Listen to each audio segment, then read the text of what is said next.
Chapter 7. Troubled Waters with Siblings and Children. What happens when family drama isn't limited to your parents? We often think of dysfunctional family dynamics as a parent-child issue. But what about the complex, lifelong relationships we have with siblings and our own children? It is hard to accept that the people we grew up with might be the source of our deepest hurts. The pain here is multifaceted.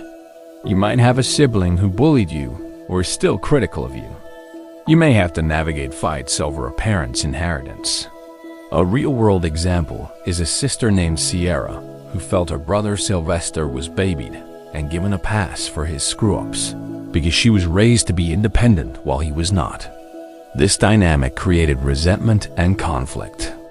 Similarly, the book also highlights the difficulty parents can have in managing their relationships with adult children. One parent's divorce caused their daughter, London, to withdraw and become moody.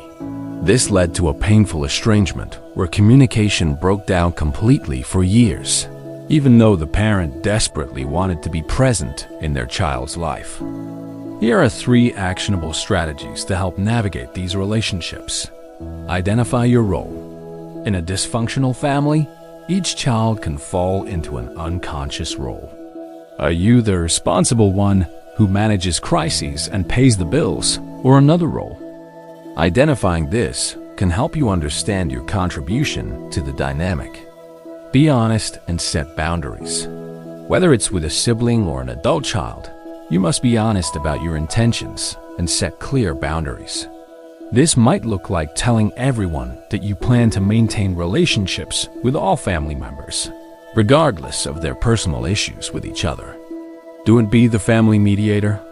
Family issues that have nothing to do with you can still affect you, especially if you get caught in the middle. It's not your job to manage family disputes or act as a family therapist.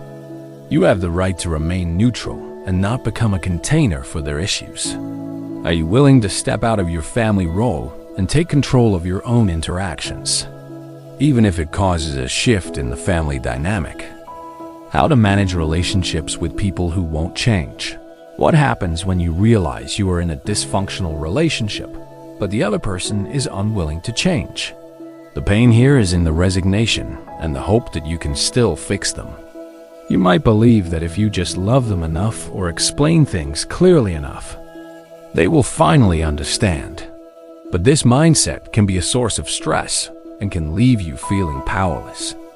The book reminds us that you cannot force someone to change.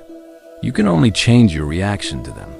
A great example of this is a 7th grade teacher in Detroit who announced at the start of the year that she would not break up any fights in her class. Her students initially thought there would be a lot of fighting, but the opposite happened. By accepting that the children would inevitably try to fight, she allowed them to decide to be better through their own doing. This demonstrates how changing your reaction to a behavior can change the dynamic. The book offers a few key strategies for managing relationships with people who won't change. Acceptance gives you peace. A key step is to stop letting others' behavior get under your skin. You can find peace by no longer being shocked by their actions. But this doesn't mean you should allow their behavior to be harmful to you. Change your reaction. If you are unsure how to respond to an unwanted behavior, the book suggests you think about how you've handled it in the past and try something different. This empowers you to change the dynamic even if they won't. Understand your own power. You have the power to decide how you will show up in your relationships. You can teach yourself things you never learned as a child, and you can choose to respond differently. It's always your choice. How will you change your own behavior in a dysfunctional relationship to find peace?